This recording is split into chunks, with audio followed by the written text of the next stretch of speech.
Hello, everybody. Suzanne with Dawning Visions Hypnosis here to talk to you about whether or not your bosses understand that different patients require different amounts of time of yours. Yes, I know if you're providing therapy, generally you're going to do 50-minute sessions with your clients, patients. However, there are those people who just need maybe to have a prescription called in, or maybe there's somebody who just has a quick question for you here and there, or whatever. It kind of depends on the facility in which you are working and in what capacity as well.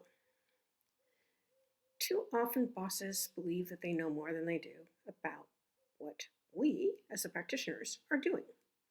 And that can be a really detrimental situation, especially if you're a psychiatric nurse and you have a bunch of different patients who have a lot of really variable needs, and there might be someone who needs a priority because of the situation they find themselves in versus someone who might just need a medication or something simple.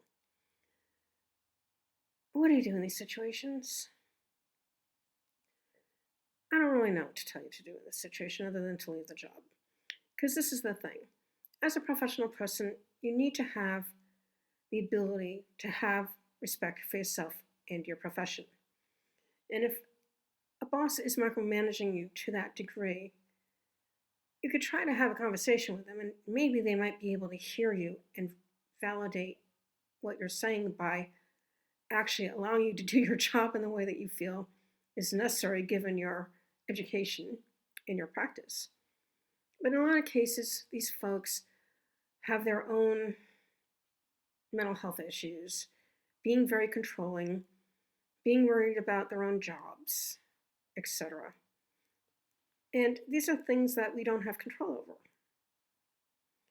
So I would suggest that you find yourself another job where you're actually respected. I was actually watching a video from a person who left therapy for exactly this reason. He happened to be a psychiatric nurse. And he really loved the clients. And he worked with some of the really difficult cases. People with really bad psychotic features going on, people who are really having a really hard time with the trauma that they had undergone. And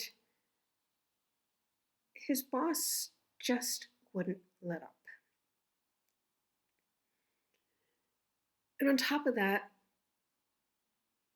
he was supposed to have another psych nurse working with him, and he found that the agency made a lot of excuses as to why that was not going to happen.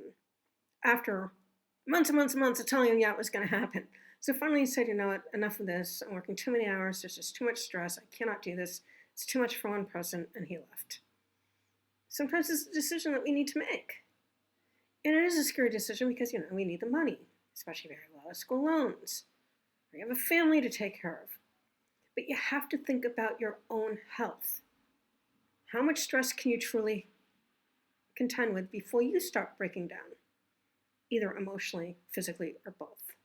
Because we have to remember we're only human. And as such, we have to realize what we can change, what we cannot change, and to let go of those things that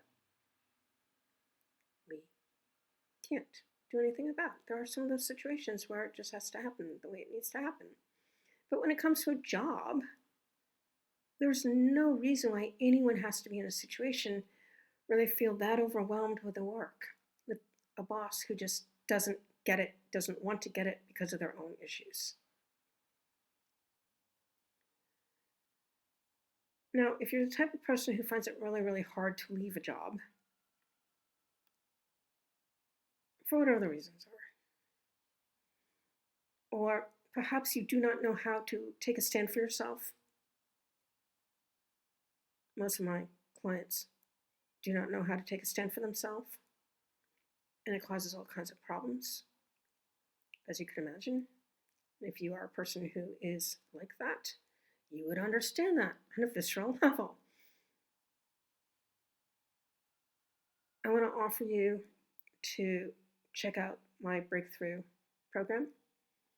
We can set up a video call where I can explain to you how it works, the cost, because it varies depending on what's going on with each client, and see if that's something that you'd like to do in order to help you to create much stronger boundaries so you can take a stand for your rights and not be walked on just because.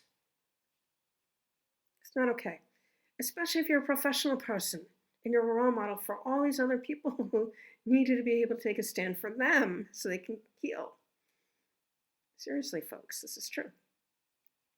So my contact information will be in the description below. That's all I have for you for this one. As always, I thank you for spending your time with me. Until next time, bye-bye all.